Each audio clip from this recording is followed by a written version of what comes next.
The ayes to the right, 9. The noes to the left, 480.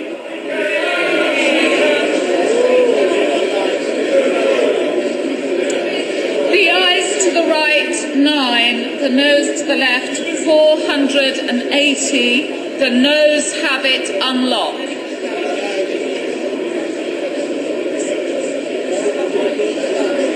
We now come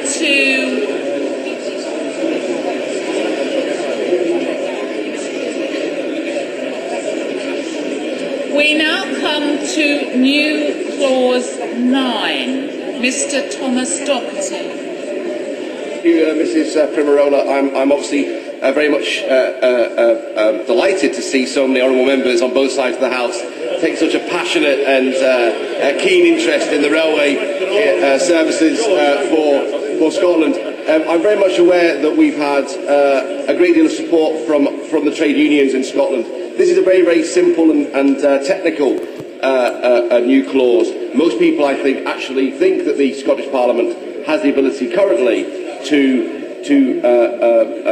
try and decide what the model of the franchise will be, and I am obviously very much keen that is resolved. Order. Firstly, this is a new clause to a bill, and honourable members need to listen to the speeches. Perhaps if they want to have private conversations, they could go outside and have their private conversations. Mr. Doherty, it's a bit squashed on the bench there, but I'm sure you'll stand in the right place whilst you're speaking to your new clause.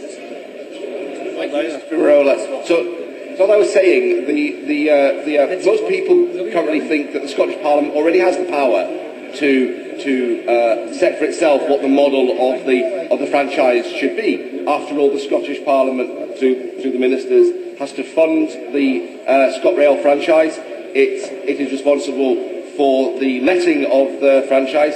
The Scottish Parliament is responsible for the building and the funding of the building of the new railways in Scotland. And it's perhaps worth noting that we have seen a number of new railway lines open in Scotland thanks to the Labour-led Scottish Executive between 1999 and 2007. The Airdrie Bathgate rail line, the Larkhall-Milngavie rail line being two obvious examples. It was obviously very disappointing that the SNP government saw fit to cancel the Glasgow Airport rail link, and that, I think, is a blot on their track record, Mrs. Primarola, if you pardon my rather poor pun.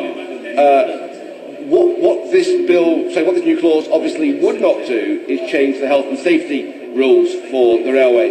It is absolutely right that we have a standard use. Order. I'm really sorry to interrupt the honourable gentleman again, but I can barely hear what the honourable gentleman is saying in moving his new clause. There are too many private conversations going on in the chamber.